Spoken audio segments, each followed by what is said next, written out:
On November 24th, 1971, a man boarded a flight in Portland, Oregon. He hijacked the plane, collected $200,000 in cash ransom, then jumped out of the plane with a parachute into a dark storm. He was never found. His real identity was never discovered. This is the only unsolved air hijacking in American history. Nobody knows his real name. The name D.B. Cooper came from a confusion in early news reports. The ticket he bought was under the name Dan Cooper. He was described as a middle-aged man, around 45 to 50 years old. He wore a dark business suit, a black tie with a mother-of-pearl tie clip. He carried a black briefcase. He looked like any ordinary businessman. November 24th, 1971. Dan Cooper bought a one-way ticket for Northwest Orient Airlines, Flight 305, Portland, Oregon to Seattle, Washington. The ticket cost him $20. He sat in seat 18C, the rear of the plane. He ordered a bourbon and soda. He lit a cigarette. And he waited. Shortly after takeoff, Dan Cooper passed a note to flight attendant Florence Schaffner.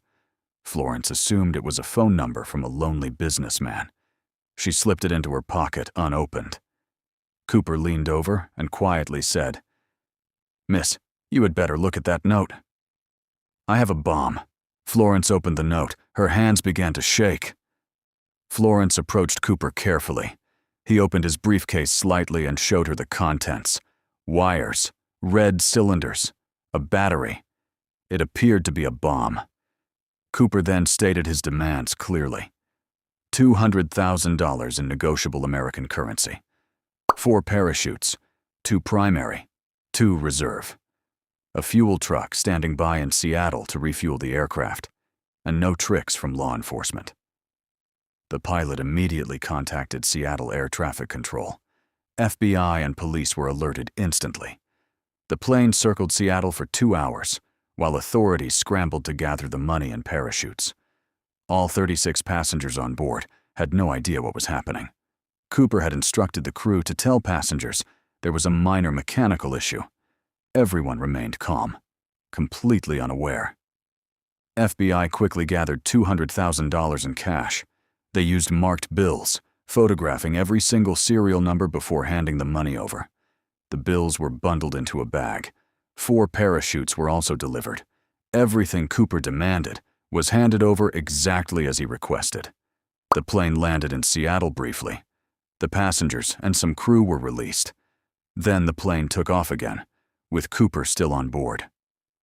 Cooper instructed the pilot to fly toward Mexico City at a maximum altitude of 10,000 feet, with the landing gear down at minimum possible airspeed.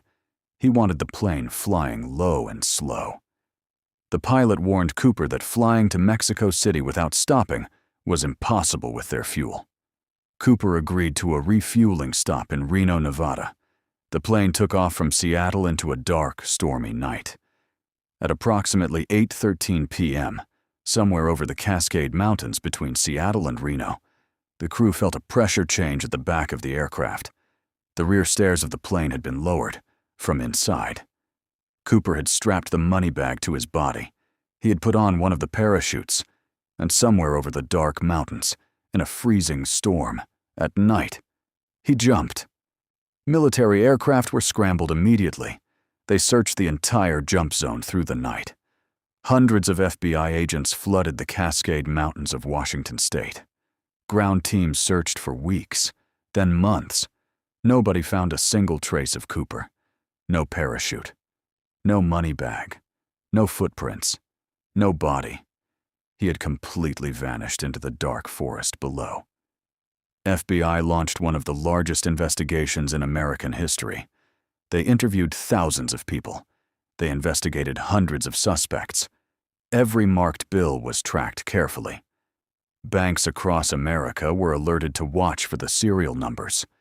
The case was given the code name Hijacked, Northwest Hijacking.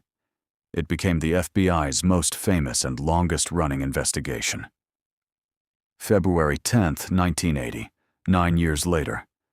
A young boy named Brian Ingram was on a family picnic at Tana Bar on the Columbia River. 45 miles southwest of where Cooper jumped. Brian was digging in the sandy riverbank. His fingers hit something. He pulled out a rotting packet of bills, then another, and another. $5,800 in total. The serial numbers matched exactly. This was D.B. Cooper's money. But how did it get there? And where was the rest of it? Over the decades, FBI investigated over 1,000 suspects. The most famous suspect was Richard Floyd McCoy, Jr., who hijacked another plane just 4 months after Cooper, using an almost identical method. McCoy was caught, convicted, and later killed during a prison escape. But FBI officially ruled him out as Cooper. Another strong suspect was L.D. Cooper, a man whose own niece contacted FBI, claiming her uncle had confessed to her on his deathbed. DNA testing was conducted. Results were inconclusive. Experts debated for decades whether Cooper could have survived the jump. The temperature that night was -7 degrees Celsius. He jumped into a violent storm. He was wearing only a business suit and loafers, no cold weather gear. The terrain below was dense forest and freezing rivers. Most experts believe he did not survive. But without a body, nobody can say for certain. On July 8, 2016, 45 years after the hijacking, FBI officially suspended active investigation of the D.B. Cooper case. They stated they were redirecting resources to other priorities. After interviewing over 1,000 suspects, after processing thousands of tips, after 45 years of investigation, the case remained completely unsolved. D.B. Cooper was never identified, never found, never brought to justice. Here is what makes this case truly unforgettable. D.B. Cooper became an American legend. Movies were made about him. Books were written about him. Every year, thousands of people gather in the small town of Ariel, Washington, near the jump zone, for a D.B. Cooper festival. People dress as him. They celebrate him. The man who stole $200,000 from the United States government and was never caught became a folk hero. Somewhere out there, either buried in a forest grave or living quietly under a new identity, the real Dan Cooper knows the truth, and he has never told a single soul. Some criminals become legends. Some mysteries are never solved. Subscribe to The Hidden Truth for more real stories that will leave you speechless. New story every week. The truth is always hidden. We find it.